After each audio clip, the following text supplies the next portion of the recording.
जी अस्सलाम वालेकुम। Lecture 113 start करें। इसमें IFRS 15 की डिस्कशन नहीं होगी, थोड़े IAS 8 और फाइनल अकाउंट टाइप डिस्कशन है। अच्छा, ये हैंड रिटन पेज है वॉल्यूम 1 में। अब अगर आप लोगों के पास बुक नहीं है तो कोई मसला नहीं, वॉल्यूम 2 में भी ये पेजेस हैं। गुड हैं बिल्कुल। IAS 21 में लैंड एंड बिल्डिंग किराए पे दी जाती है या लैंड और बिल्डिंग किराए पे दी जाती है, और बिल्कुल वॉल्यूम 2 में भी है। और दूसरा IAS 40 में और IAS 21 हमने मिक्स करके पढ़ा था, लेकिन फिलहाल IAS 40 की बात करूं। IAS 21 मादरत, IAS 21 तो नहीं मैंने मुझ से निकला था, IAS 21 को तो छोड़ें। IAS 40 में आपको पता है लैंड एंड बिल्डिंग भी किराए पे दी जाती है, लैंड और बिल्डिंग भी किराए पे दी जाती है। और दूसरी बात, लैंड एंड बिल्डिंग को अगर आप कैपिटल एप्रिसिएशन के लिए रखें, महंगा होने के लिए रखें, तो भी ये स्टैंडर्ड लगता है, किराए पे देना या कैपिटल एप्रिसिएशन के लिए। अच्छा, IAS 40 जो है वो आपको शायद याद हो, 2 मॉडल फॉलो करता है। इसमें मैं सवाल ही आपको दिखा देता हूँ। एक एग्जांपल 1 देखें। Land and building is purchased on 1 January 11 for ₹70 including land of ₹30। Fair value of property on 31 December 11 is ₹95 and ₹65 on 31 December 12। Prepare general entries. अच्छा जी, पहले मैं ज्यूम करता हूँ हम फेयर वैल्यू मॉडल ऑप्ट कर रहे हैं। Land and building is purchased at 70, purchased at 70 T count.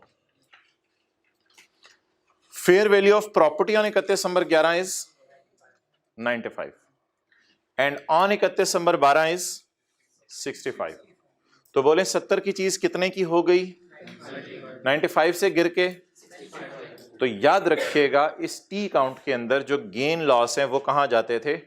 P&L में। वर्सेस टाइप एक कैलकुलेशन है, ठीक है जी। तो बताएं फेयर वैल्यू मॉडल में क्या होता है और क्या नहीं होता। एसेट बैलेंस शीट में फेयर वैल्यू पे नजर आता है, P&L में गेन लॉस जाता है और डेप्रिसिएशन चार्ज। तो होता क्या है? Fair value gain loss. क्या नहीं होता? डेप्रिसिएशन। ये सारा आपको करवाया हुआ है। अच्छा, और ये एंट्रीज हो जाती हैं फेयर वैल्यू की, खरीदने की एंट्री, फेयर वैल्यू की एंट्री, फेयर वैल्यू की एंट्री। पहली बात होगी। दूसरी बात, अगर आप कॉस्ट मॉडल यूज कर रहे हैं तो 70 में लैंड शामिल है, तो 70 को डेप्रिशिएट करेंगे या 70 माइनस 30 40 को? 40 को डेप्रिशिएट करेंगे। टोटल 70 है, उसमें लैंड 30 है, तो डेप्रिशिएट किसको करेंगे? 40 को। लेकिन इसमें लाइफ पता होनी चाहिए। इसमें क्या पता होनी चाहिए? लाइफ। तो लाइफ ऑफ बिल्डिंग मैंने मिटाई हुई थी, अब दिखा रहा हूं। Life of building is 10 years. तो 70 की टोटल प्रॉपर्टी है, इसमें क्या चीज नहीं, मुझे नहीं चाहिए 70 की। हाँ मुझे चाहिए, रखते हैं। 70 की टोटल प्रॉपर्टी है, इसमें क्या चीज चाहिए? लैंड। तो 70 माइनस 30 40। तो डेप्रिशिएट किसको करूं बताएं? लेकिन डेबिट पूरी प्राइस करें 70, लेकिन जब डेप्रिशिएट करना हो तो सिर्फ डेप्रिशिएट किसको करें? 40 को। डन हो गया। अब बता दें main features of fair value model. Revaluation model नहीं बोलना, रिवैल्यूएशन मॉडल क्लास IAS 16 के साथ है। Main features of fair value model as compare to cost model. Fair value model में बैलेंस शीट में फेयर वैल्यू पे जाते हैं, P&L में गेन लॉस जाता है और डेप्रिशिएट। ये सारा आपका FR 1 की है। इधर asset balance sheet cost minus accumulative minus accumulative impairment loss पे जाते हैं। P&L में क्या शो होती है? तो क्या चीज P&L में नहीं जाती? Fair value gain loss. अच्छा, अब अगर एक ऑर्गेनाइजेशन है जो फेयर वैल्यू मॉडल यूज कर रही है तो उसकी किताबों में सिर्फ आपको फेयर वैल्यू गेन लॉस नजर आ रहा होगा, और अगर एक ऑर्गेनाइजेशन है सिर्फ वो कॉस्ट मॉडल यूज कर रही है तो उसकी किताबों में आपको फेयर वैल्यू गेन लॉस नजर नहीं आ रहा होगा। IAS 16 की तरह चीजें चलेंगी, बल्कि कौन सा मॉडल हो रहा होगा? Cost model. आइए बिल्कुल 100% IAS 16 की तरह। IAS 16 में भी हम लैंड को आपको पता है डेप्रिशिएट नहीं करते, तो ये तकरीबन क्या सारा IAS 16 की तरह है।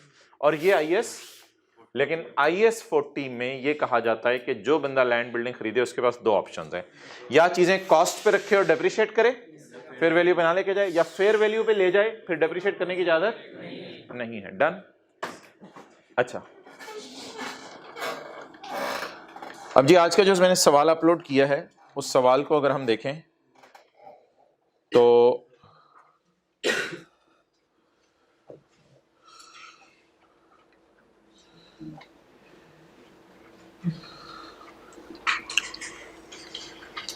उस सवाल में एक ऑर्गेनाइजेशन है, उसने सोचा है 2019 का सवाल है, मैं सवाल की भी पहली लाइनें नहीं पढ़ रहा। सवाल में statement of changes in equity मांगी हुई है 2019 के साल की, इंक्लूडिंग कंपैरेटिव। अगर 19 के साल की statement of change in equity मांगी है, कंपैरेटिव का मतलब 2018। इसमें मैं पॉइंट 1 पढ़ने लगा हूं। Following matters need to be incorporated in the financial statements. Final account type line है, ये इनकॉर्पोरेट करने हैं या हो चुके हैं। To provide more relevant and reliable information about investment property, it has been decided to change the measurement basis of investment property from cost to fair value। कहते हैं पहले हम कौन सा मॉडल यूज कर रहे थे, अब किसकी तरफ जाना चाहते हैं, फेयर वैल्यू मॉडल की तरफ। The only investment property is a building purchased on January 16। हम किस में खड़े हैं, 19, 18, 17, 16। ये प्रायर ईयर की चीज है, इसको प्रायर ईयर में जाके हम सही करेंगे, इसको चेंज इन एस्टीमेट नहीं कहते। ये प्रायर ईयर की चीज है, इसको प्रायर ईयर में जाके सही करेंगे। The only investment property is building at a cost of 150 million। 60% of the cost represents the, बोले 60% कॉस्ट represent building component having estimated life of, break लगा दें, and residual value of, break लगा दें। यहां तक सिंपल सा सवाल है आपका, आपने मुझे एंट्रीज करवा देनी है अंडर कॉस्ट मॉडल। तो यकम जनवरी 16, मैं सवाल बार बार खोलूंगा क्योंकि आपके पास किताब में नहीं है। कितने की खरीदी है हजरात, 150 की। 60% इसमें क्या है, बिल्डिंग, लैंड है, बिल्डिंग है। 60% इसमें क्या है, बिल्डिंग है, तो बाकी क्या है, अच्छा रेजिडुअल वैल्यू कितनी है, किसकी, बिल्डिंग की। ऑब्वियसली उसने लिखा हुआ है एंड रेजिडुअल वैल्यू, बिल्डिंग की बात कर रहा है। अच्छा जी, यकम जनवरी 16 को एंट्री बोलें, इन्वेस्टमेंट प्रॉपर्टी डेबिट कितने के, बिल्कुल बहुत सिंपल सी सादा बातें करनी है आज आपसे, कोई कॉम्प्लिकेटेड बातें नहीं करनी। यकम जनवरी 16, 31/12/16 को कॉस्ट मॉडल है, जल्दी बताएं। डेप्रिशिएट करूं, fair value, depreciate, fair value, depreciate, cost बोलें 150, लेकिन इसमें क्या शामिल है, लैंड शामिल है, बाकी क्या है, बिल्डिंग है। तो इस तरह कर लें 150 इंटू 60%। ये 150 क्या है, मुझे क्या चाहिए, बिल्डिंग। तो डेप्रिशिएट किसको करेंगे, 90 को या दोनों को, 90 को। 90 में से क्या माइनस करेंगे, रेजिडुअल वैल्यू कितनी, 10, और डिवाइड किससे करेंगे, लाइफ से। लाइफ कितनी, 20 इयर्स। डन। तो व्हाट इज दोनों की cost, 60% of cost is building और लाइफ इज, और रेजिडुअल वैल्यू इज 10। तो व्हाट इज दोनों की cost, 60% is building, building cost minus building कम्युलेशन, sorry building residual value divide by life. बता दें जी डेप्रिसिएशन की entry, depreciation debit, accumulated depreciation credit, कितने से, 4 से। ये किस साल की एंट्री हो गई, 31/12/16 की, 31/12/16 की एंट्री हो गई है। कॉपी पेस्ट, यही एंट्री किस साल की हो गई, 31/12/17 की, पेस्ट। यही एंट्री किस साल की हो गई, 31/12/18 की, पेस्ट। यही एंट्री किस साल की हो गई, 31/12/19 की। हमारा साल भी है ना भाई, हमारे साल में भी गलती होगी भी है। तो चलें जी, आप नोट कर लें। फेयर वैल्यू वाला देख लेते हैं अभी। तो ये 16 है, ये 17 है, ये 18 है और ये 19 है। चलें जी, ये 5 एंट्रीज नोट कर लें, फिर आगे चलते हैं।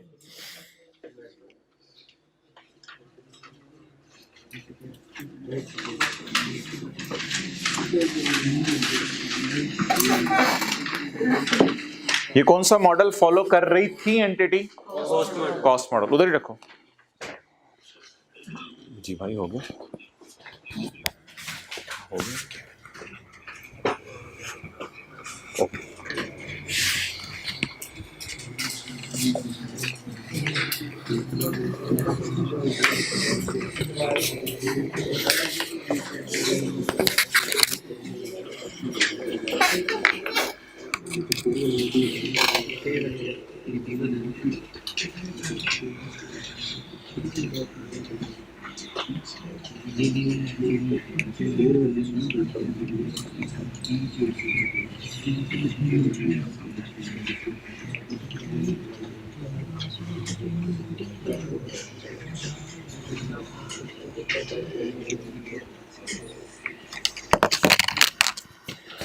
Okay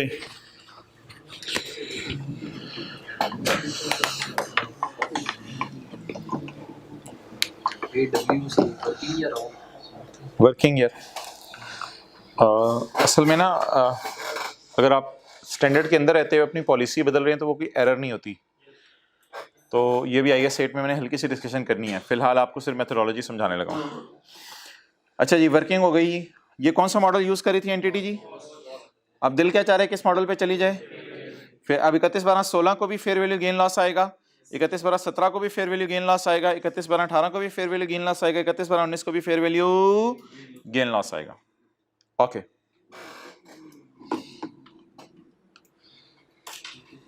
the depreciation is included in above financial statement. ठीक है, डेप्रिसिएशन पड़ी भी है ऊपर वाली फाइनेंशियल स्टेटमेंट में, क्योंकि कौन सा मॉडल यूज कर रहे थे?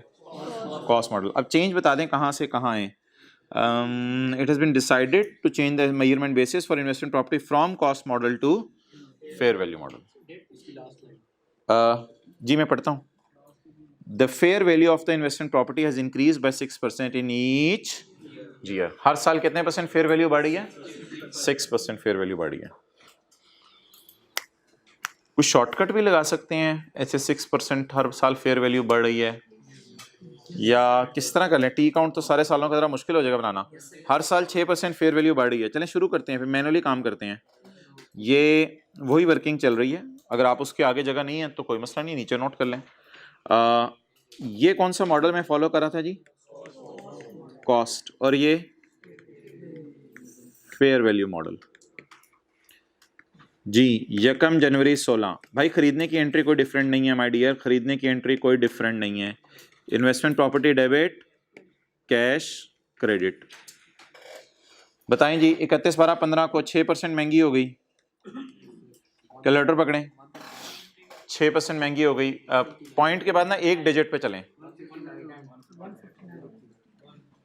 150 इंटू 1.06% की है, क्या हो गया? 159। 159 वर्सेस 150, कितना गेन आ गया? 9 का गेन आ गया। सॉल्यूशन में देख लें, यही राउंडिंग यूज हुई है, एंड में जाके सॉल्यूशन में मसला हो फिर। ये राउंडिंग यूज हुई है, एंट्रीज हुई हुई है एक सफे पे, यही वाली राउंडिंग है, 9 है। 31/12/16 यही है। ठीक है ठीक है ठीक है, आगे चलें आगे चलें। इसके बाद सॉल्यूशन में आने के लिए पॉइंट के बाद 2 डिजिट हैं, मैं भी 2 डिजिट यूज करूंगा। बोलें जी, प्राइस अब कितनी है? 159। इसकी 6% बढ़ गई वैल्यू। सादा सी बात है, कोई ये काउंटिंग की बात नहीं है कि हर साल प्रॉपर्टी की 6% वैल्यू बढ़ जाए। 168.54 वर्सेस 159। बता दें जी। और भाईजान इस गेन की एंट्री करनी है, हर साल 6% बढ़ रही है, आप टेंशन ही ना लेके लॉस की एंट्री आनी है। 31/12/17 investment property debit, P&L credit कितने से जी? 9.54।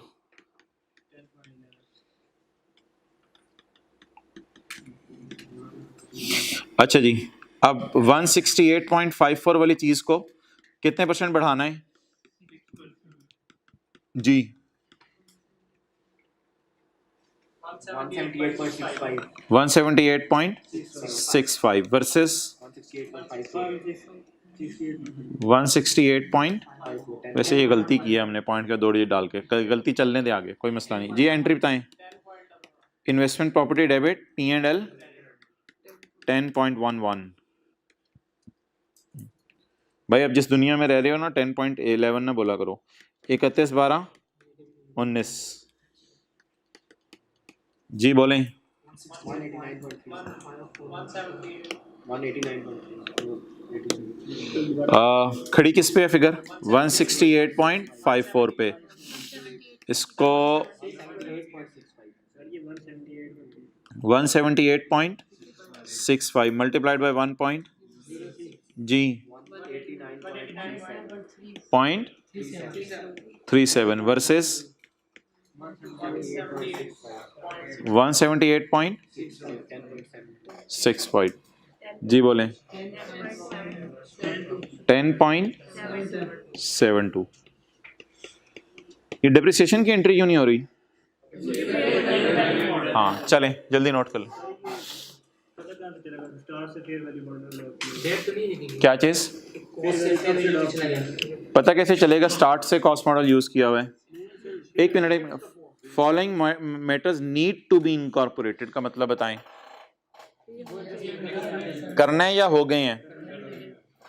To provide more relevant and reliable information it has been decided to change the measurement basis. It means जिस साल सवाल चल रहा है, तो 31 दिसंबर 19 का सवाल चल रहा है, तो 2019 के एंड पे हमने सोचा कि ऐसा करें। अब पिछले सारे सालों में 19 डाल के गलती हो गई है। कैसे पता चला पिछले सारे सालों में गलती हो गई है? देखो इधर, पहले कॉस्ट मॉडल चल रहा है, the depreciation is included in above financial statements, और ये मैटर को इनकॉर्पोरेट करना है हमने या हो चुके हैं? करना है। क्या सोचा है बोर्ड ऑफ डायरेक्टर्स ने? चेंज करें। क्या करें चेंज? से अगर बोर्ड ने सोचा है कॉस्ट को फेयर वैल्यू मॉडल पे चेंज करें और पहली लाइन कह रही है कि ये इनकॉर्पोरेट करो, तो इसका क्या मतलब है? ये इनकॉर्पोरेट हुआ हुआ या हमने करना है? कब से करना है? ये भाई आईएएस सेट के सवालों में एक सवाल होता है, ये मैं इंशाल्लाह आपसे डिस्कस करूंगा। ये जो सवाल जब करने को कहता है ना, तो इसका मतलब होता है कि पिछले कई सालों से ये हो ही नहीं रहा था और इस साल भी डेप्रिशिएट ही होता रहा, इस साल भी फेयर वैल्यू पे रिकॉर्ड नहीं हुआ। इस सवाल का चलो मैं जवाब आपको अगली क्लास में दे दूंगा, ठीक है? या ये सेट की आप जरा डिटेल में बहस करना चाह रहे हो? सिंपल सी बात बताते हैं जी, एसेट के बारे में हमने क्या सोचा है? किस मॉडल से किस मॉडल पे चले जाएं? कॉस्ट मॉडल से। अभी जिस तरह चला रहा हूं उस तरह चलो। अच्छा, अब इसकी ना मैं रेक्टिफाइंग एंट्री नहीं कर रहा कोई, क्योंकि आपको पता है मैंने डेप्रिसिएशन चार्ज कर दी हुई है और मैं कौन सा गेन लॉस निकालना चाह रहा हूं? Fair value gain loss. इसकी रेक्टिफाइंग एंट्री नहीं कर रहा। रेक्टिफाइंग एंट्री इंशाल्लाह फेस के ऊपर ही कर देंगे, फाइनेंशियल स्टेटमेंट्स के। अच्छा, अगली मैं आपको 5 मिनट दे रहा हूं, आप मुझे लीज वाले की रेक्टिफाइंग एंट्री कर दें। क्या? हाँ 31/12/18 में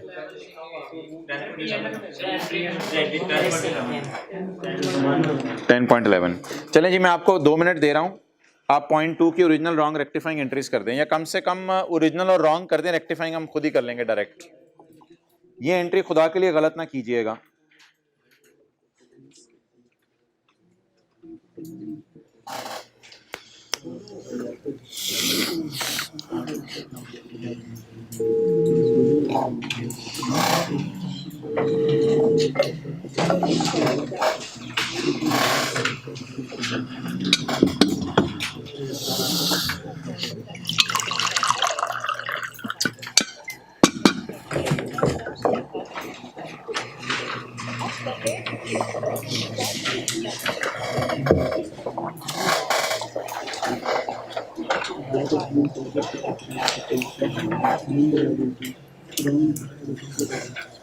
पता चल गया क्या गलती है?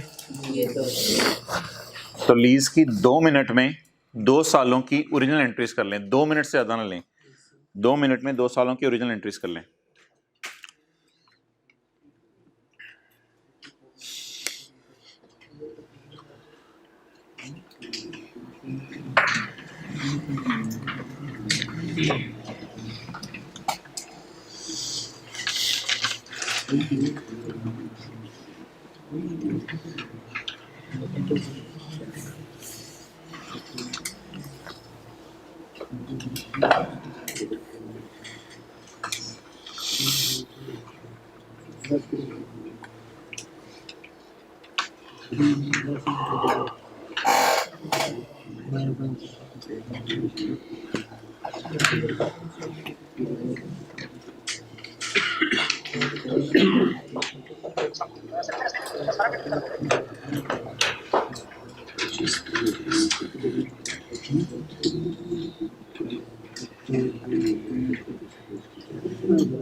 जी अमोर्टाइजेशन शेड्यूल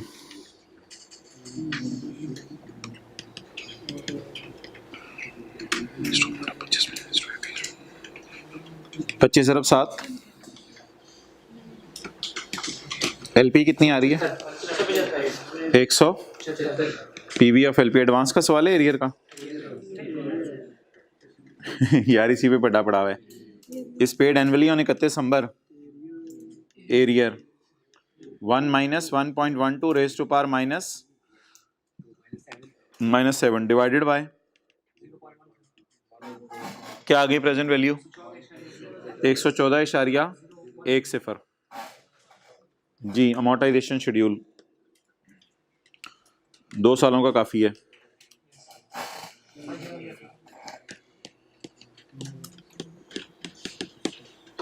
आप अपना काम करें मैं अपना जल्दी जल्दी फिर मैच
कहाँ पे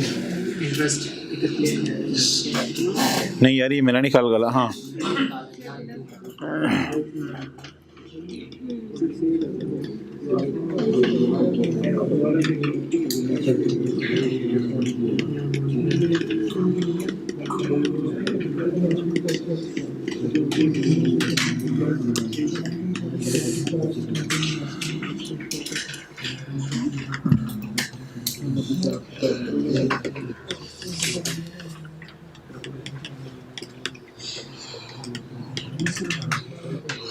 ये लीज की पहली क्लास के अंदर ये डिस्कशन होगी थी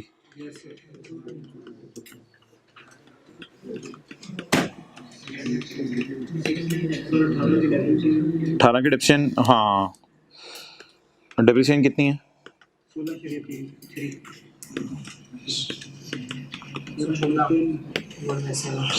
114.1 डिवाइडेड बाय 7 16.3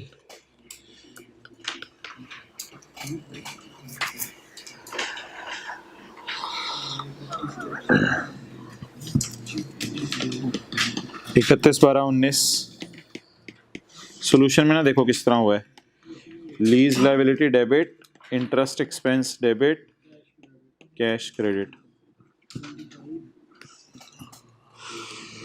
25 12.33 12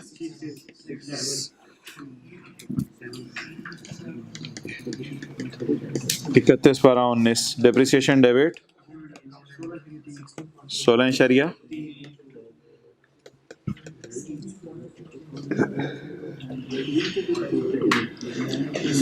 किस टाइम तक खत्म करनी है मुझे बता दें मैं कर दूंगा आप बताएं कब तक खत्म करनी है आ जाए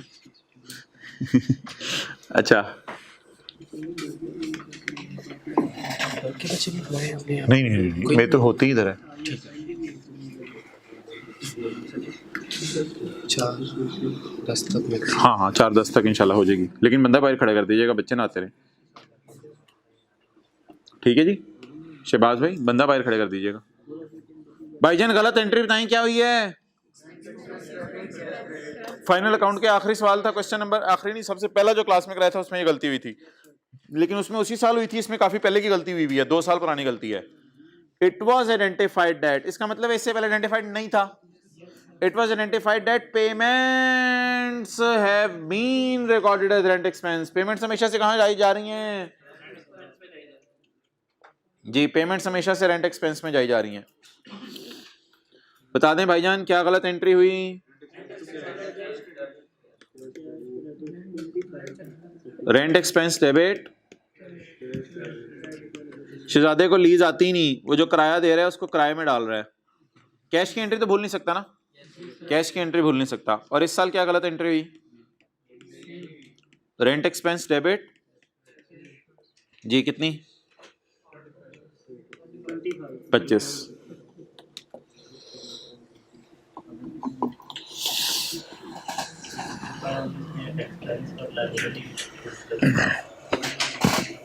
डन।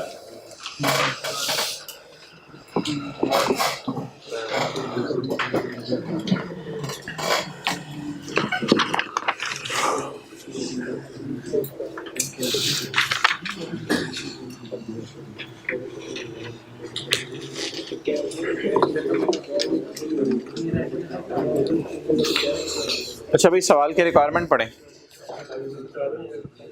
सवाल की रिक्वायरमेंट यही सब कुछ है ना, ये ओरिजिनल एंट्रीज हैं और ये रॉन्ग एंट्रीज हैं। हाँ जी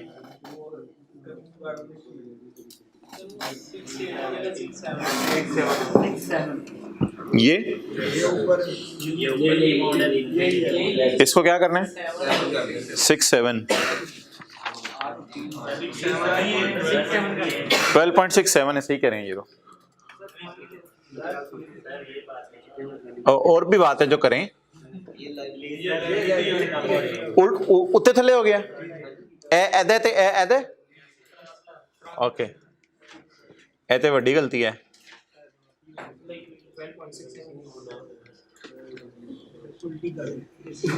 जी बोलें आई में 12.33 okay. Statement of changes in equity कितने साल की मांगी हुई है, हमारा ईयर एंड कौन से 31/12/19, और किस किस साल की मांगी हुई है 31/12/18 की भी और 31/12/19 की भी। 2 साल की स्टेटमेंट चेंज इक्विटी मांगी है, चेहरा शरीफ ऊपर रखना है। 2 साल की स्टेटमेंट चेंजेस इक्विटी मांगी हुई है। नेस्ले की फाइनेंशियल स्टेटमेंट जाके देखते हैं, नेस्ले की फाइनेंशियल स्टेटमेंट्स या पैकेजेस की किधर हैं किधर हैं किधर हैं किधर हैं किधर हैं, ये statement of changes in equity page number,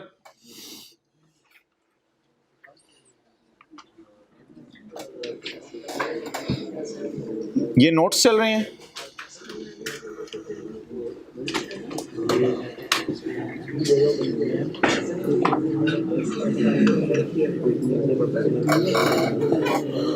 अच्छा, अब से आप समझना, जो लेट आए इधर इधर से आपसे समझना शुरू करें, कोई इतनी परेशानी वाली बात नहीं लेट होने में। अच्छा इधर देखें भाई, ये आप आज एक दफा मुझे बता दें बात final. Statement of changes in equity, ओए हमारे सवाल में भी 19 की मांगी हुई है, कमाल होगी है यार, खीर होगी। इधर देखें आप, statement of changes in equity packages वालों ने 31 दिसंबर 19 के साल में जरा देखिएगा कहां से बनाना शुरू की है। ये क्या चक्कर है, यानी 31/12/19 की statement of changes in equity लोग कहां से बनाना शुरू कर रहे हैं और क्या हो रहा है इस दुनिया में, ये बताएं जी। यहां से क्यों बनाना शुरू कर रहे हैं 31/12/19 की। अगर मैं 31/12/19 की statement of changes in equity 1 जनवरी 19 से बनाना शुरू करूं तो फिर तो statement of changes in equity में रिटेन्ड अर्निंग में सिर्फ 1 साल का प्रॉफिट आएगा। लेकिन अगर मैं चाहता हूं कि मैं 2 सालों की स्टेटमेंट ऑफ चेंज इक्विटी बनाऊं तो मुझे बताएं स्टार्टिंग पॉइंट क्या होगा। If my year and is 31 December 19 and I want to prepare the statement of changes in equity for 19 and 18, तो 2 साल बनाने के लिए तुम्हें ये यकम जनवरी 18 से लेना पड़ेगा। अच्छा, यकम जनवरी 18 से इसने शुरू किए, यकम जनवरी 18 से शुरू करके मुझे जरा सोच कर बताएं, ये यकम जनवरी 18 है, ये प्रॉफिट फॉर द ईयर है, ये 31 दिसंबर 18 है। सोच के बताएं ये किस साल का प्रॉफिट होगा? 18 का। 18 का। तो यकम जनवरी 18 का ब्रॉड डाउन रिटेन्ड अर्निंग जमा प्रॉफिट 18 का is equal to carried down retained earning. आगे सोचें क्या होगा, इसी तरह की कुछ चीज सोच के रखें। आगे क्या होगा? आगे प्रॉफिट आ रहा है, फिर दोबारा प्रॉफिट आ रहा है, फिर दोबारा, और फिर बैलेंस किस दिन का आ रहा है? 31/12/19 का। अब जरा फाइनल वर्जन देखें। अगर मैं 2018 और 19 की statement of changes in equity बनाना चाहता हूं, what I am suppose to do? यकम जनवरी 18 से स्टार्ट करूं, 31 दिसंबर 18 पे ब्रेक लगाने से पहले प्रॉफिट डालो इस साल का, फिर प्रॉफिट डालो 19 का, तो 31 दिसंबर 19 की statement of changes in equity मेरी कंप्लीट हो जाएगी। चलें जी, ये फॉर्मेट बनवा दें छोटा सा, ये छोटा सा फॉर्मेट बनवा दें। क्या नाम है जी ऑर्गेनाइजेशन का हमारे वाली का?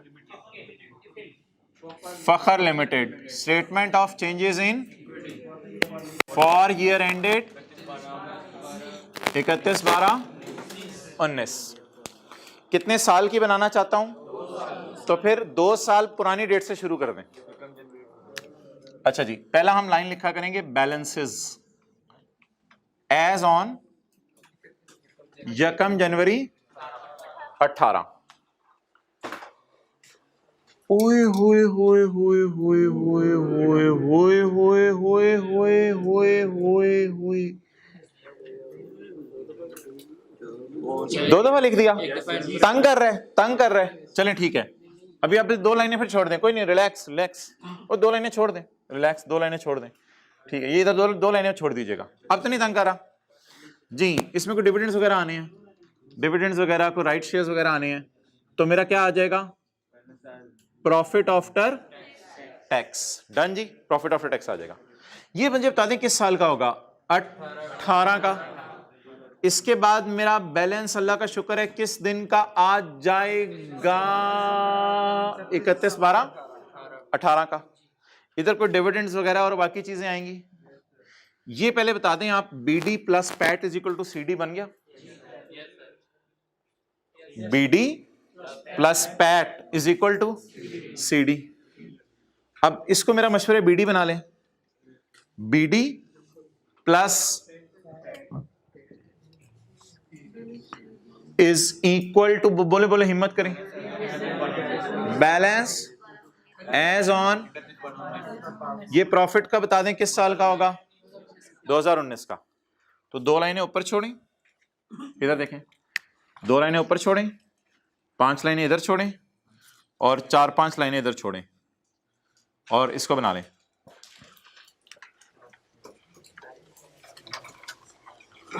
चार 5-5 छोड़ते हैं तेतन। ये कितने साल की स्टेटमेंट इन इक्विटी? 2 साल की। 1 साल की हमने क्लास में बनाई हुई है, 2 साल की हम क्लास में बना रहे हैं। हुई है और हो रहे हैं ना, ये बोला है।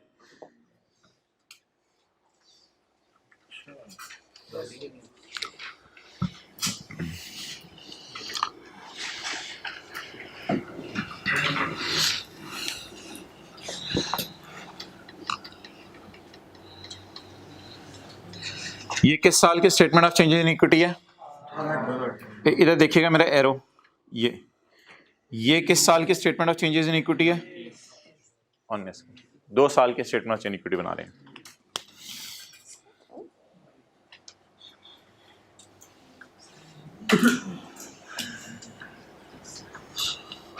चलें जी, लेट्स मूव नेक्स्ट। अच्छा, इधर ना थोड़ी जगह जरा छोड़ के कोने पे आपने बनाना है कॉलम अपने। Share capital, share premium, retained earning और रिवैल्यूएशन सरप्लस। जर्नलिज्म है सवाल में?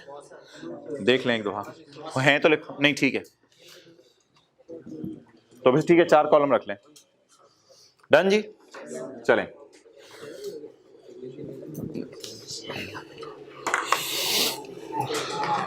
अच्छा भाई, अब आपने IS 8 की मेथोडोलॉजी समझनी है और मुझे खुद बता देना है। अगर मुझे 31/12/19 की रात को खड़े होके, बल्कि आपको मजे की बात बताऊं, ये 31/12/19 की रात नहीं होती, मैंने आपको बता दिया है IS 10 में 31/12/19 की रात नहीं होती, 2020 जनवरी फरवरी चल रहा होता है, क्योंकि 31/12/19 हमारा ईयर एंड हो गया होता है, उसके बाद जनवरी फरवरी में ऑडिटर्स आते हैं और ये सारी चीजें चलती हैं।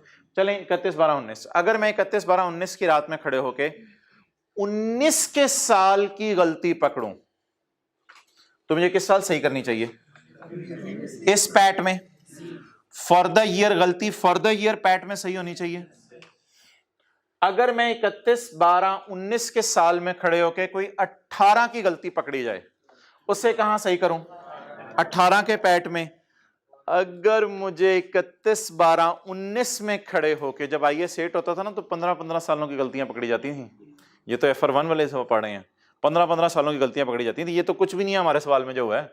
अच्छा जी, अगर मैं 19 में खड़े होके 19 की फॉर द ईयर गलतियां पकड़ लूं तो इस पैट को सही करूंगा।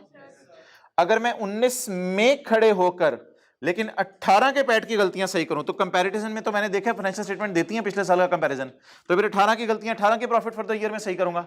ठीक है जी। अच्छा, एक मजे की बात, आप जो है वो 4 साल से अपने वालिद साहब को क्रेडिट सेल कर रहे थे बॉटल्स की। ठीक है, 2019 में अब्बू को आपने बोतलें बेची, डेटर डेबिट सेल क्रेडिट, भूल गए यार, अब्बू की तो चीजें दी हैं, क्या मसला है? डेटर डेबिट सेल क्रेडिट भूल गए, सेल 19 की। अम्मी ने पूछा वो तो पिछले साल भी बेची थी। हाँ, डेटर डेबिट सेल क्रेडिट, वो एंट्री भी भूल गए, वो एंट्री भी भूल गए।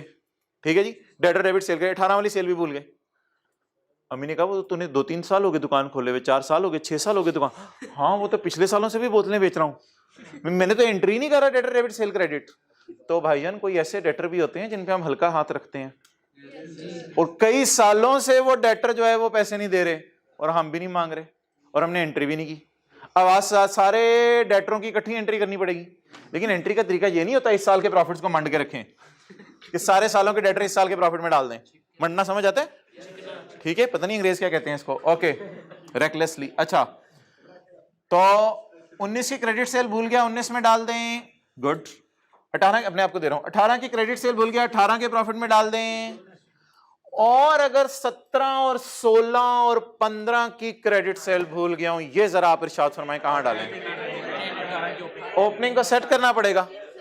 तो फिर ओपनिंग को सेट करने का तरीका ये नहीं है कि 25-25 सालों की फाइनेंशियल स्टेटमेंट कंपैरेटिव में दे रहे हो, एक लाइन ऊपर और डालेंगे, क्या? बैलेंसेस एज ऑन 1 जनवरी 18, ये सही वाले होंगे। इनके साथ क्या लिख देंगे? रीस्टेटेड। ये सही वाले होंगे ना, तो इसके साथ समझने के लिए रीस्टेटेड, रीस्टेटेड यानी इसको दोबारा सही कर रहे हैं। पहले दोबारा तो सही ना समझ लें, इसको सही कर रहे हैं, पहले गलती होगी भी अब सही कर रहे हैं। तो यहां से एग्जामिनर को पता चल जाएगा ये अनएडजस्टेड टाइप कोई चीज है और ये एडजस्टेड। लेकिन एडजस्टेड कोई लफ्ज नहीं चलता दुनिया में, प्रोफेशनल लफ्ज चलता है री। इधर याद अल्लाह करे इन्होंने कोई डाला हो लफ्ज रीस्टेटेड का, नजर आ जाए।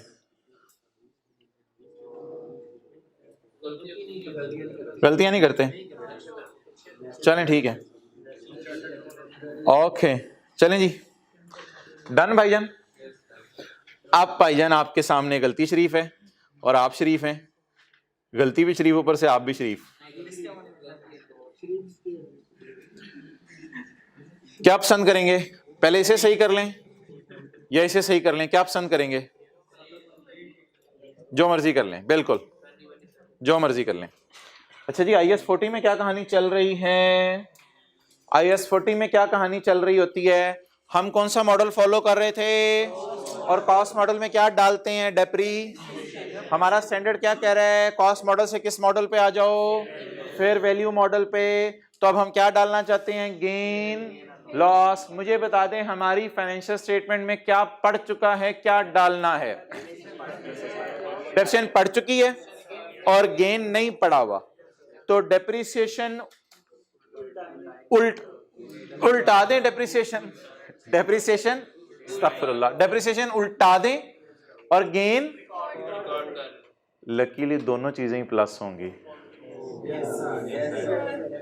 वो अब हमारी किस्मत है कि अब ऐसा हो रहा है, क्या करें, लेकिन ये दोनों चीजें प्लस होनी है।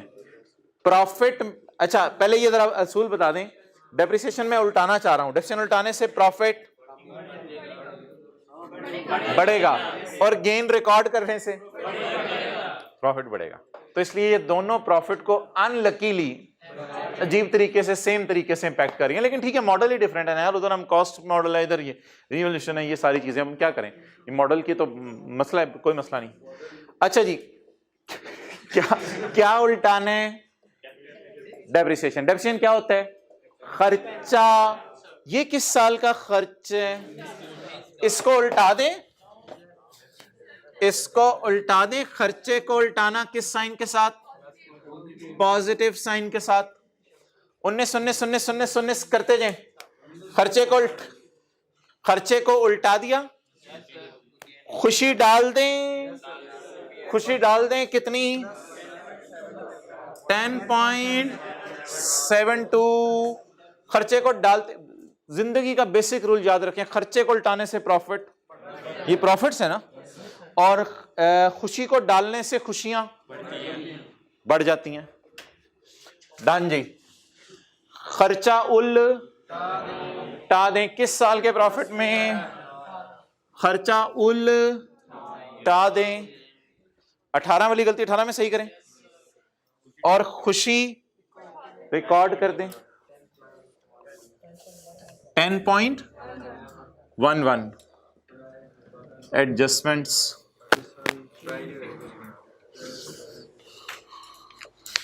हाँ जी, 17-16 की कोई भी गलती है उसे मजबूरन कहां सही करें, 19 की गलती को देखें इधर, 19 को उठा के कहां ले गए, 19 में पेंट ऐसे ही करते हैं, 18 को उठा के कहां ले गए, 18 में। आप बता दें 17 और 16 इन सबको मजबूरन कहां ले जाएं, इसके अंदर ले जाएं, तो इसको लिखें प्रायर ईयर एडजस्टमेंट्स।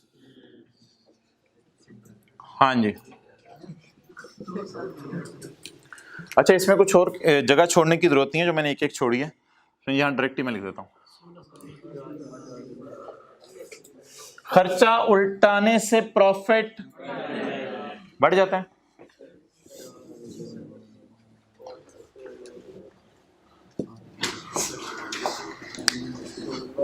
खुशी रिकॉर्ड करने से खुशी, प्रॉफिट बढ़ जाता है या अर्निंग जो भी। खर्चा उल्टाने, कॉस्ट मॉडल से फेयर वैल्यू पे जा रहे हैं ना, तो खर्चा उल्टाने से प्रॉफिट,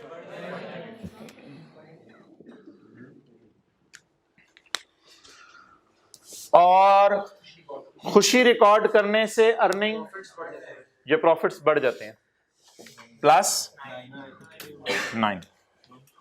ये नोट कर लें यहां तक।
रान जी, तो 19 की गलतियां किस प्रॉफिट में, 19 के प्रॉफिट में।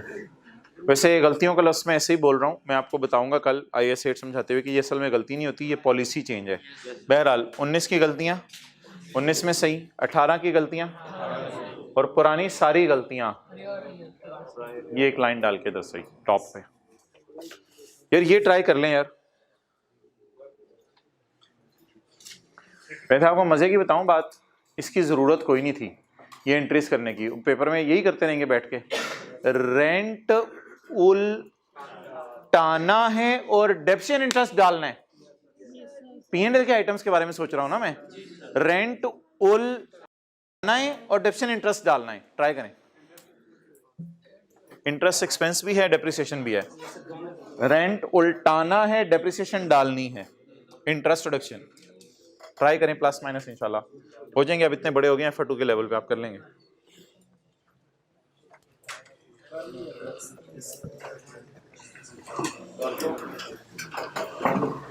करो करो करो, छोड़ो आप।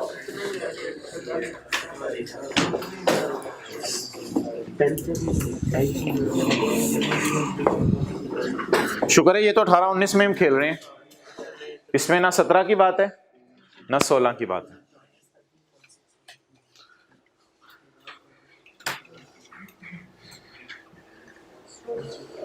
खर्चा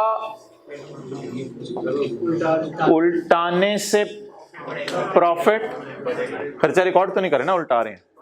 खर्चा उल्टाने से प्रॉफिट,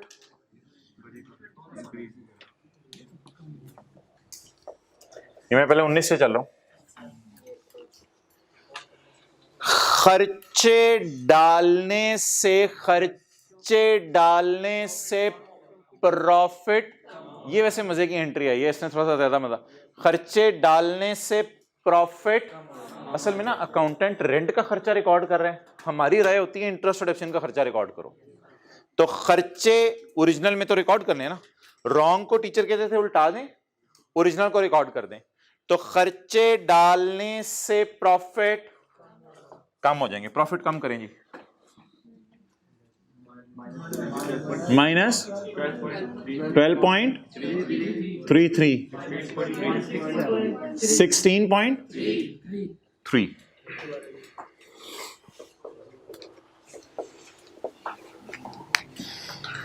ओके, आखिरी एडजस्टमेंट जी, शुक्र है तो फिर खत्म हो जाएगा 15-20 मिनट में, अगर डिविडेंड्स आपने जल्दी करवा दिए तो। खर्चा उल्टाने से प्रॉफिट बढ़ेगा, लेकिन ये देखें, ये साल कौन सा है? 18, यहां तक ये सारा 18 का साल है। खर्चा उल्टाएं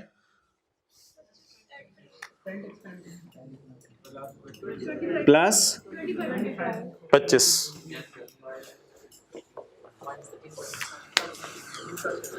इधर आके जरा देखें आप चीजों को, कौन सा खर्चा डालना है?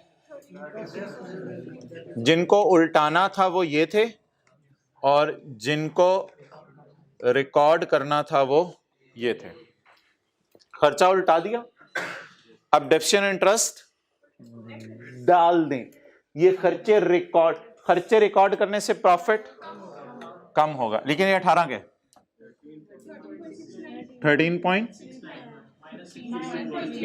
16.3।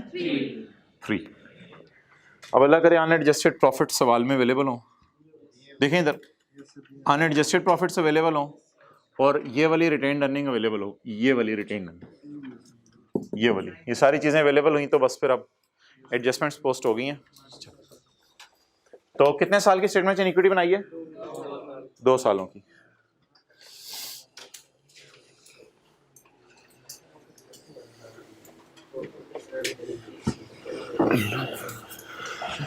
यार अगर एक चीज का फॉर्मेट आता हो ना, फॉर्मेट, तो फिर उसमें इररिलेवेंट चीजें इग्नोर करना भी समझ आ जाता है, ठीक है। मिसाल के तौर पे मैं सारे डेटे को इस वक्त इग्नोर करता हूं सवाल में। मुझे बताएं किस साल का प्रॉफिट दिया हुआ है? 19 का। गलत होगा ना? गलत होगा। 84, ये मैंने सवाल से उठाया ना, सवाल से उठाया, ब्लू मार्कर यूज कर। 84 एडजस्टमेंट्स नहीं है, सबर सबर सबर सबर। 19 का प्रॉफिट उठा लिया, ये किसका प्रॉफिट है? 18 का। कितना? 98। अब देखें ये सेट में चीजें तो नई हैं कुछ, लेकिन ऑब्वियसली मुझे उम्मीद है आप शायद जवाब दे पाएं। अभी आपने पैकेजेस की फाइनेंशियल स्टेटमेंट देखी है, उसमें से 2 प्रॉफिट मैंने येलो किए थे, हमारे साल का और पिछले से। अब कभी कभी एग्जामिनर 17 का दे देगा, 16 का दे देगा, इनको छोड़ें ऑडिटेड ड्राफ्ट, ये इंशाल्लाह मैं कल बात करूंगा। कभी कभी 17 का दे देगा, कभी 16 का दे देगा, कभी 15 का दे देगा। हम भाई तू हमें क्या दिमाग की दही बना रहे हैं? 17 के प्रॉफिट को मैंने कहां डालने हैं? फॉर्मेट बनाओ ना, फॉर्मेट, तो इग्नोर करने वाली फिगर्स खुद ही समझ आ जाती हैं। अब 17 के प्रॉफिट की हमने कोई जगह रखी है? वो तो फिर एक और स्टेटमेंट चेन इक्विटी बनानी पड़ी। तो मांगी उसने कौन सी हुई है? सिर्फ 19 की अलॉन्ग विद। तो अब जो भी प्रॉफिट है ना 17 का, वो 17 का प्रॉफिट इस यकम जनवरी में बड़ा होगा। तो भाईजान उठाना किस किस साल का प्रॉफिट था? 19 का और 18 का। और हमें गिवन किस साल का था? 17 का। डन। इसको भी मैं देखता हूं, अभी इसको देख लेते हैं अभी। चलें जी, ये भाईजान बता दें, कोई काम की चीज इधर से मिल रही है तो मुझे बता दें। काफी सारे ओपनिंग है। ऐसा कर लेता हूं ना, ऐसा कर लेता हूं, इसको मैं लिख देता हूं यकम जनवरी और यकम जनवरी 17। जी मोहतरम, आप फरमाएं। आप भाई ये पढ़ लीजिएगा, कहीं 31 नंबर ना लिखा हो पेपर में। मुझे कौन सा चाहिए? मुझे कौन सा चाहिए? देख लें, वेरी इजी। मुझे कौन सा चाहिए और गिवन कौन सा है? वो तो फिर पंगे लेते हैं क्या, आपको पता है यकम जनवरी 17 का। अगर फॉर्मेट पता हो, जैसे ही मैंने पैकेजेस की फाइनेंशियल स्टेटमेंट खोली थी, मैंने ऐसे एक लाइन लगाई थी, मैं तो शुरू ही यकम जनवरी 18 से करना है, तो मुझे बता दिया मैं क्या काटूं। तो I am in need of यकम जनवरी 18, देयरफॉर उधर ये रेलिवेंट था, इधर ये रेलिवेंट। डन जी। तो 300, 102 और 348। 300 अनएडजस्टेड वाला में डालूं, एडजस्टेड वाला में डालूं? अनएडजस्टेड वाला में, एडजस्टेड वाला में? 300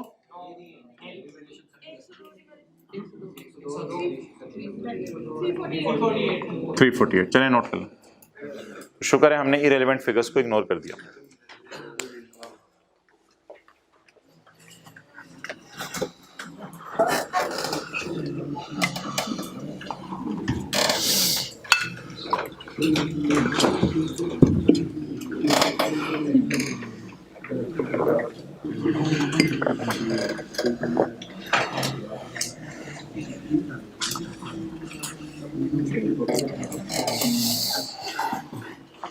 तो लाओ भाई इधर कैमरा। जी मोहतरम, प्रॉफिट किस साल का चाहिए था? रेंज में रखें 19 से 18। 19 का चाहिए था और 18 का चाहिए था। अगली बात बताएं। हाँ, ओपनिंग किस किस का चाहिए था? सिर्फ यकम जनवरी 18 का। एक आखिरी बात पूछ लूं भाई, इधर देख, अगर इधर 2000 यकम जनवरी 19 का भी दिया होता तो वो भी मैंने इग्नोर करना था, क्योंकि वो तो कोई इधर वाली चीज है, वो तो मैंने ऊपर से बैलेंसिंग निकालनी है। अच्छा जी,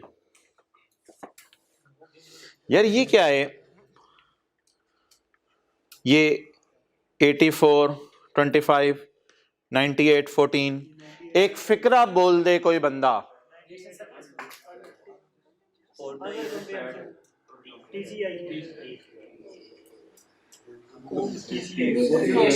काला नीला।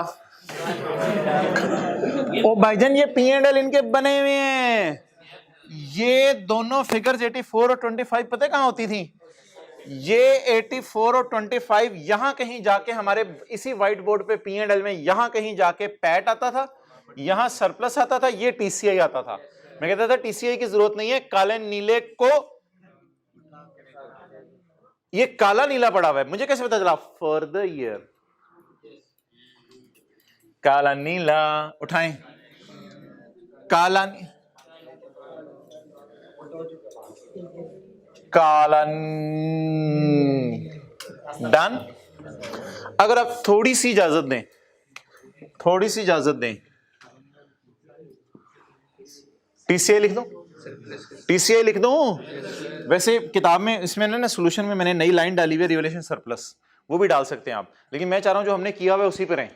सॉल्यूशन में मैंने इसमें नई लाइन डाली हुई है रिवैल्यूएशन सरप्लस। कोशिश करूंगा चले शायद सॉल्यूशन अपलोड करते हुए उड़ाई दूं, ताकि जो हमारी आदत पड़ी हुई है वो करें। बताएं जी टीसीआई लिखना पड़ेगा या पैट ही आ रहा है? और बताएं काला नीला पोस्ट कर दूं? कर दें 84, और इसमें कोई एडजस्टमेंट नहीं है, नीचे वाली लाइन में पढ़ा दूंगा आपको इंशाल्लाह, कल पढ़ा दूंगा।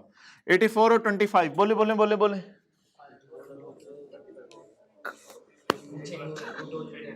काला नीला, लेकिन काला तो उसमें एडजस्टमेंट्स करनी है ना। ओहो आज काला हमने नीला लिख लिया है, सॉरी। मैं नीला उठाएं बहरहाल। For the year 25 done. पकड़े पकड़े पकड़े पकड़े, लॉस इन वसी आ जाता था। काला नीला 18 के खाला नीला कितना डन। तो ये तो एज इट इज उठा के पोस्ट करना था, इसमें कोई एडजस्टमेंट नहीं थी।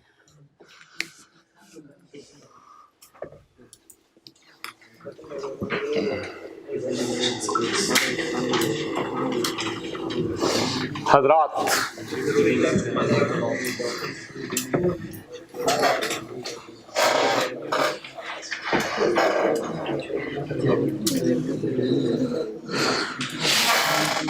Where is pen now, guy? नीचे गिर गया। अच्छा मोहतरम ये बताएं,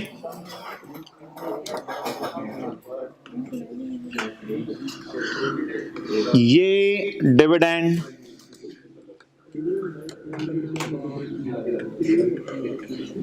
ये राइट शेयर, ये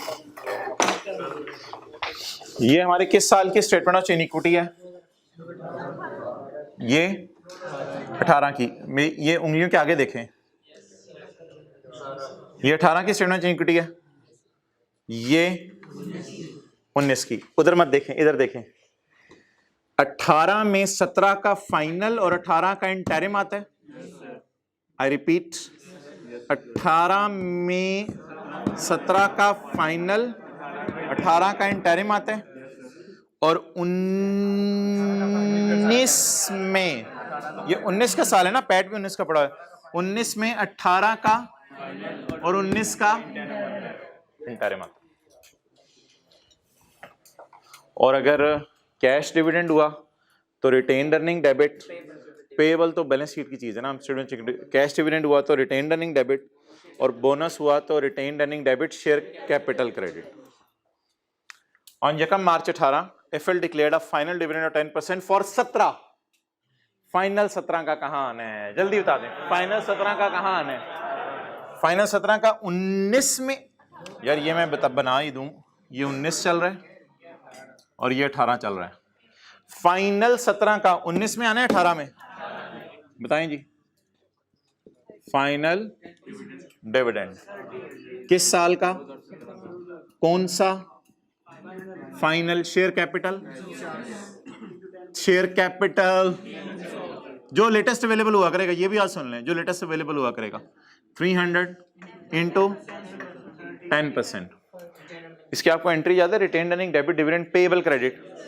तो डिविडेंड पेएबल तो करंट लायबिलिटीज में जाता है, तो फिर अर्निंग डेबिट कर दूं खाली, या बैलेंस शीट का पेएबल भी बनाऊं साथ?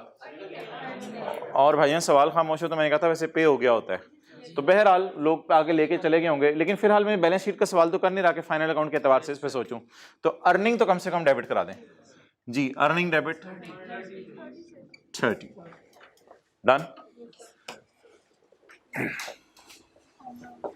आगे चलें।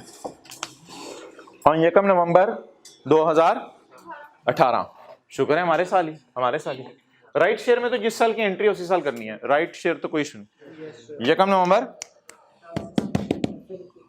इधर नहीं, यकम नवंबर 18। 40% right share was issued at ₹24 पर शेयर। ये कहां हुई थी डिस्कशंस? फाइनल अकाउंट में हुई थी। सब बना हुआ है, अब ढूंढना पड़ेगा। एक दिन वो डायग्राम बनाई थी जिसकी आपने, तो फाइनल अकाउंट किधर है पहले ये बताएं, फाइनल अकाउंट किधर है?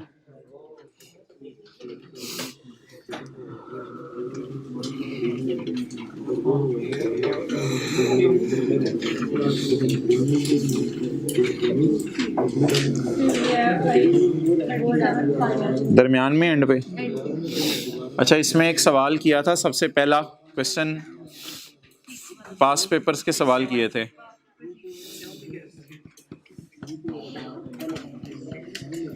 मैंने शायद कहा भी था ये डिस्कशन यूज होनी है, इसको याद रखिएगा। ये IAS 8 की डिस्कशन याद रखिएगा, ये पड़ी हुई है हमारी, ये इंशाल्लाह कल करेंगे क्वेश्चन 4 के साथ। डिविडेंड्स ना कहीं और समझाए थे, लेक्चर 100 में लिखा हुआ था। नहीं, लेक्चर 100 में, लेक्चर 100 कौन सा था? और छड्डो यार, राइट शेयर की एंट्री बताएं। Cash debit, share capital credit और शेयर प्रीमियम क्रेडिट। पेज 415 पे, फोर किस चैप्टर के? हाँ ठीक है। लेक्चर नोट्स वॉल्यूम 2 पेज 415 पे। जी हजरात, मिल गई? मिल गई जी। राइट शेयर्स की entry. Nestle is in need of money, Nestle को पैसे चाहिए, राइट शेयर्स इशू होंगे, Nestle issued shares. Right shares की एंट्री बता दें। Cash debit, share capital credit, share premium credit. और मोहतरम ये वो जो दो में कह रहा था वो भी रिवाइज कर लें। डिविडेंड बांटने की entry, dividend retained earning debit payable balance sheet का आइटम है, तो मैंने रिटेन्ड अर्निंग को कम कर दिया है। और बोनस शेयर होते retained earning debit, share capital credit, done. Dividend दो तरह का होता है, पैसे बांटो या शेयर बांटो। और राइट इश्यू का मतलब होता है पैसे लो, शेयर होल्डर से पैसे लो। तो डिविडेंड बांटने की एंट्री क्या? Retained earning debit, dividend payable credit. और शेयर बांटने की entry dividend debit, share capital. और अगर आप चाहते हैं कि मैं बांटू मत बल्कि पैसे लूं, तो क्या एंट्री होगी? Cash debit, share capital credit, share premium credit. अच्छा हाँ यार, ये ढूंढ रहा था मैं। इसमें फिर आप क्या करते थे? नंबर ऑफ शेयर्स इस सवाल में ना हमारे में मिसिंग थे, जो मुझे फाइनल अकाउंट का सवाल किया था। इधर नंबर ऑफ शेयर्स पता चल सकते हैं कितने हैं, तो इंशाल्लाह बड़ी जल्दी ये एंट्री हो जाएगी हमारी, क्योंकि इसमें रॉन्ग भी थी, रेक्टिफाइंग भी थी। हमारे आज के सवाल में ये मसला नहीं आएगा।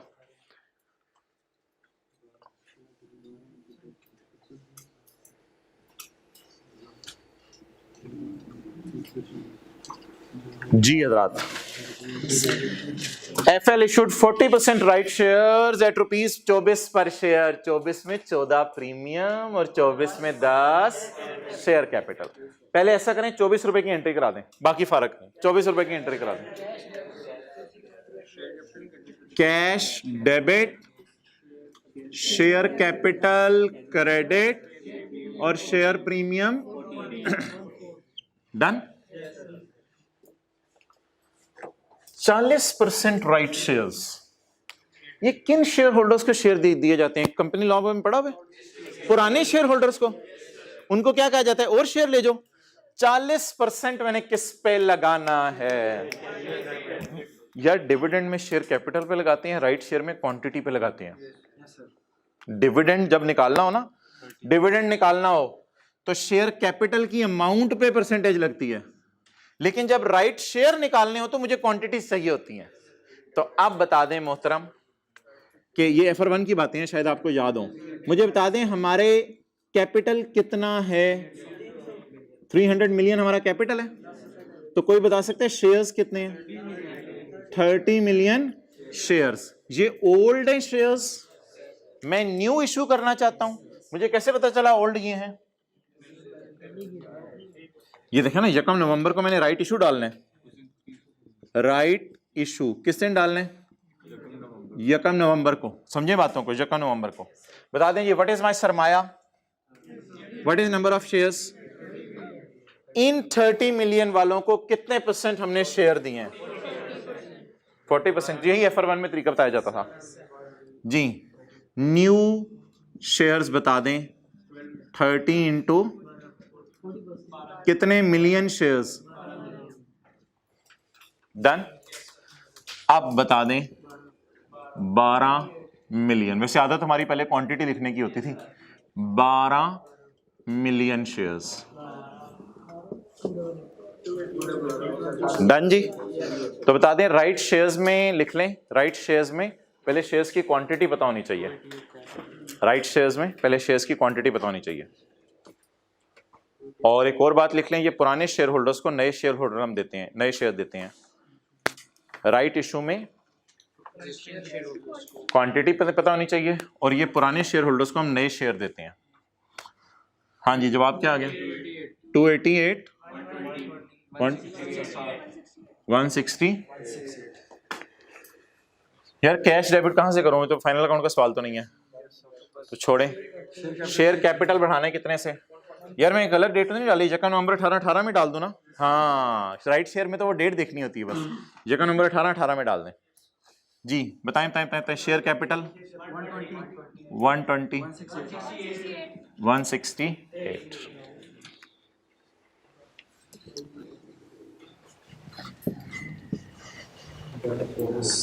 खत्म यार बस।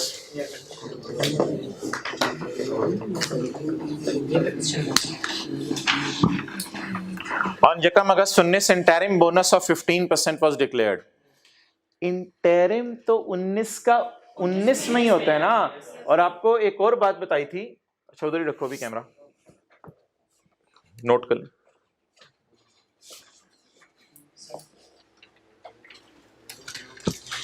ओके आ जाओ इधर। हाँ जी, ये इंटरिम कौन सा होता है? इंटरिम उसी साल का उसी साल में रिकॉर्ड होता है, तो फिर 19 के तो 19 में ही रिकॉर्ड होगा। पहली बात ये होगी। दूसरी बात बोनस शेयर की एंट्री, बोनस शेयर की entry, retained earning debit. Past paper का क्वेश्चन था, उसमें राइट शेयर भी थे, बोनस शेयर भी थे, जो हमने क्लास में सेकंड या थर्ड फाइनल अकाउंट का सवाल किया था। Retained earning debit, share capital credit. और शेयर कैपिटल में मैंने कहा था बोनस शेयर हमेशा फेस वैल्यू पे इशू होते हैं, इसमें पार प्रीमियम का चक्कर ही नहीं। भाईजान शेयर कैपिटल का बैलेंस बदल चुका हुआ है, नजर मार रहे हैं आप? शेयर कैपिटल का बैलेंस बदल चुका हुआ है, ये देखें। आप बता दें बोनस शेयर इनको देने हैं ना, एग्जिस्टिंग वालों को 420। 19 में बोलें कौन सा फाइनल डिविडेंड आएगा और कौन सा इंटरिम। 18 का फाइनल और इंटरिम किस साल का? 19 का। लेकिन इंटरिम 19 का कैश नहीं, बोनस। डन। 420 multiplied by 15%। 63 की पहले एंट्री मुझे बता दें। Retained earning debit, share capital credit कितना? 63। और यार ये सारी बनाई हुई है आपने, राइट शेयर, बोनस, फाइनल, ये सारा आप लोगों ने FR1 में किया हुआ है सारा। अच्छा, इंटरिम शेयर कैपिटल बोले 63 शेयर कैपिटल क्रेडिट और रिटेन्ड अर्निंग डेबिट। डन। अब सवाल की तरफ नहीं देखना, एक लाइन अगर आपने पढ़नी है तो पढ़ लें। कहता है मैं surplus debit retained earning credit वाली एंट्री नहीं करता। सवाल में लिखा हुआ है मैं सरप्लस डेबिट रिटेन्ड अर्निंग वाली क्रेडिट एंट्री नहीं करता। ये देखें सवाल में लिखा हुआ है, कहता है ये एंट्री मैं नहीं करता। Transfer to retained earning is made upon disposal of asset. असल में ना कुछ लोग करते हैं हर साल डेप्रिसिएशन में ना एक्स्ट्रा डेप्रिसिएशन ढूंढते हैं और उसको साथ साथ सरप्लस रिटेन्ड अर्निंग एंट्री करते रहते हैं। कहते हैं मैं ये एंट्री नहीं करता, जब कभी जिंदगी में एसेट बिक जाए ना तब कभी ये मैं एंट्री कर देता हूं। तो कुछ लोग होते हैं सरप्लस को अपने हाल पे पड़ा रहने देते हैं और जब एसेट बिक जाए इसकी भी इजाजत है स्टैंडर्ड में। स्टैंडर्ड में आइडियल ये है कि आप सरप्लस को रिटेन्ड अर्निंग में आहिस्ता आहिस्ता ट्रांसफर करते रहें, लेकिन अजीब सी बात क्या है, ये कहते हैं मैं सरप्लस को रिटेन्ड अर्निंग में तब ट्रांसफर करता हूं जब कोई एसेट बिक जाए, और हमारे सवाल में एसेट बिका नहीं। तो ये पता है उसने किन लोगों के लिए लिखा था, जिनके जहन में आ रहा होगा surplus debit retained earning credit entry किससे करूं, उनके जहनों में आ रहा होगा, और जिनको समझ नहीं आएगा वो इग्नोर कर आएंगे, उनको भी नंबर मिलाए होंगे, तो उनको वो लिख के तो नहीं आना था क्यों इग्नोर कर रहे हैं। तो करें जी टोटल्स, ये जल्दी फारग हो गए हैं। कहते हैं जिस वक्त मैं एसेट बेचूंगा ना उस वक्त एंट्री करूंगा surplus debit retained earning credit. अब हमारे सवाल में देखें कोई एसेट बिके, तो जब कोई पीपी बेचेंगे जो एंट्री कर देंगे surplus debit retained earning credit. Prior year adjustment का टोटल बताएं जी शुरू से।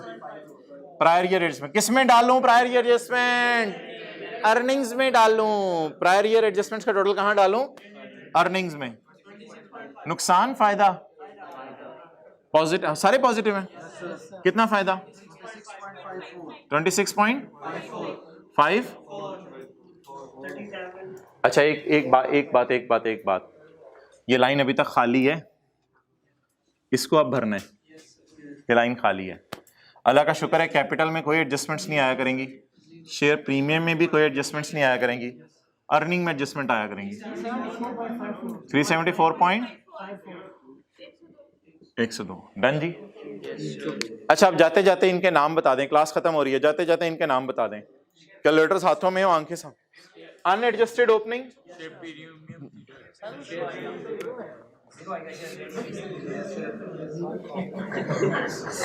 अच्छा ये अनएडजस्टेड आ गया, ये एडजस्टमेंट्स आ गई, और ये रीस्टेटेड आ गए बैलेंसेस। ओके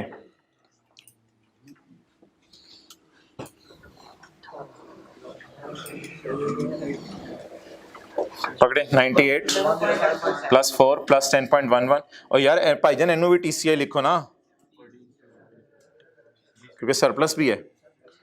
बोले बोले बोले बोले बोले बोले बोले बोले हाँ 107.12।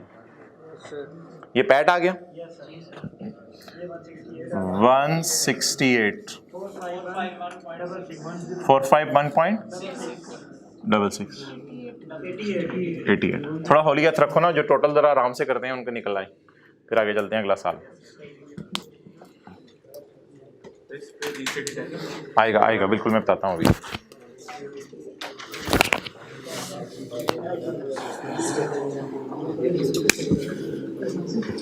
बड़ी जगह छोड़ी थी, डिविडेंड्स आने हैं, कोई डिविडेंड नहीं इतने आए। चलें जी इसका पैट भाई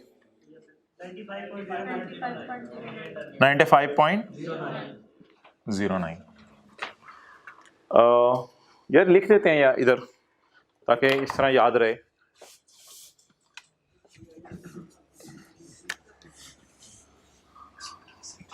$14 और 25 काला नीला काला नीला। चलें जी 480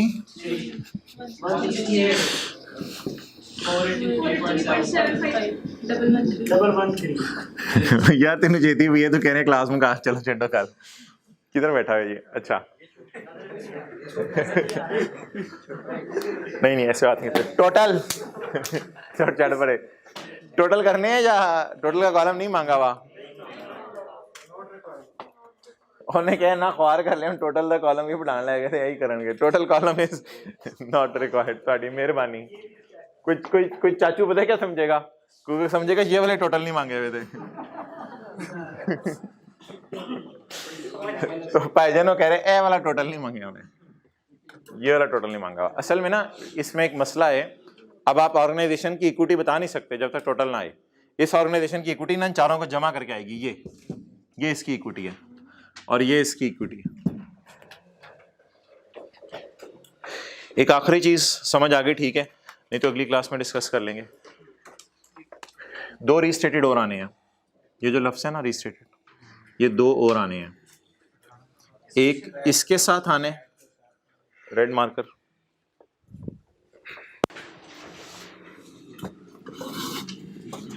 किधर है नीला ज्योमेट्री बॉक्स? पायन तुसी अपने कोल रखे है ये जी। 3 जगह आता है रीस्टेटेड। मुझे बताएं, यूजर को ये वाली अर्निंग बताई होगी ना गलत पुराने सालों की, इसको क्या किया हमने? ये तो अनरीस्टेटेड टाइप की चीज है, ये रीस्टेट की है ना। अच्छा 19 में मैं खड़ा हूं, क्या 18 के अकाउंट्स उनके घर पिछले साल भेजे होंगे? 19 में मैं खड़ा हूं, 18 के अकाउंट्स पिछले साल भेजे होंगे, तो क्या पिछले साल जब उनके घर अकाउंट्स भेजे होंगे तो उनमें प्रॉफिट तो 98 था, मैं रीस्टेट करके 98 को किस पे ले गया? सही है। और उनके घर जब अकाउंट्स भेजे होंगे तो कि ये क्लोजिंग आरी भी गलत भेजी होगी, तो इधर भी क्या आ गया? तो भाई 3 जगह रीस्टेटेड आता है, 3 जगह। एक फिक्रा बोलने लगा हूं, अगर ये गलती ना होती तो ये 2 लाइनें भी ना होती, रीस्टेटेड ये वाला ना आता। लेकिन अभी कितनी जगह रीस्टेटेड आ रहा है? 3 जगह। तो स्टॉप पे लिख लें 3 जगह रीस्टेटेड आ रहा है। कौन कौन सी जगह? चाचूस इधर बोलें, इधर देखें।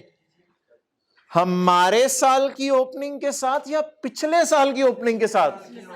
पिछले साल की ओपनिंग के साथ। और हमारे साल की ओपनिंग के साथ और पिछले साल के। यार इनके साथ क्यों नहीं मैं रीस्टेटेड लिखूंगा? भाई ये तो अभी ऑडिटर्स इसका ऑडिट करके ये मसले निकाल के गए हैं, ये तो अभी हमारे हाथ में है, ये उनके पास पहुंच चुकी हैं। और आखिरी बात सुन लें, हंसते खेलते जाइएगा, हंसते खेलते जाइएगा। ये बात सुन लें, रिलैक्स हो जाएंगे आप, रिलैक्स हो जाएंगे। जब इसके पास 19 की फाइनेंशियल स्टेटमेंट्स पहुंचेंगी घर, तो इसको तो नहीं पता था कि 84 से यहां तक हम आए होंगे, क्योंकि 19 की तो पहली दफा इसके घर फाइनेंशियल स्टेटमेंट आई है, 19 तो हमारा साल है। जब 19 की फाइनेंशियल स्टेटमेंट पहुंचेंगी इसके घर, तो ये अपनी बेगम को कहेगा 92 18 की फाइनेंशियल स्टेटमेंट्स ला। बानो कहेगी सरताज गुम गई है, बानो ला 18 की फाइनेंशियल स्टेटमेंट्स। अब बानो जाके झाड़ झूड़ के ऊपर से अलमारियों से पेटियों से किस साल की फाइनेंशियल स्टेटमेंट आएगी? साल गुजर चुका, दीमक लग चुकी। कौन सी फाइनेंशियल स्टेटमेंट लाएगी? 18 की फाइनेंशियल स्टेटमेंट लाएगी। ये कहेगा बानो मुझे याद आ रहा है इसमें प्रॉफिट 98 लिखा हुआ था, इसमें प्रॉफिट 98 लिखा हुआ था, और अब प्रॉफिट 107 पॉइंट। ये क्या हो रहा है बानो? बानो ने कहा रीस्टेटेड लिखा हुआ है। आखिर जवाब है ना, देख लो सरताज क्या लिखा हुआ है। उसने इन फाइनेंशियल स्टेटमेंट्स को क्या कर दिया था? रीस्टेट कहां कहां आया करेगा? हमारे साल के क्लोजिंग के साथ नहीं, हमारे साल के पैट के साथ नहीं, कभी नहीं आएगा। पिछले साल के क्लोजिंग के साथ और उससे पिछले साल के क्लोजिंग के साथ तो तब आएगा जब इधर कोई गलती हुई होगी। और पिछले साल का प्रॉफिट तो आपके सामने ही गलत सही हो रहा है, तो इसके साथ भी क्या आएगा? रीस्टेट। हमने तुम्हें दोबारा रीस्टेट करके दे दिया। ठीक है जी, ओवर।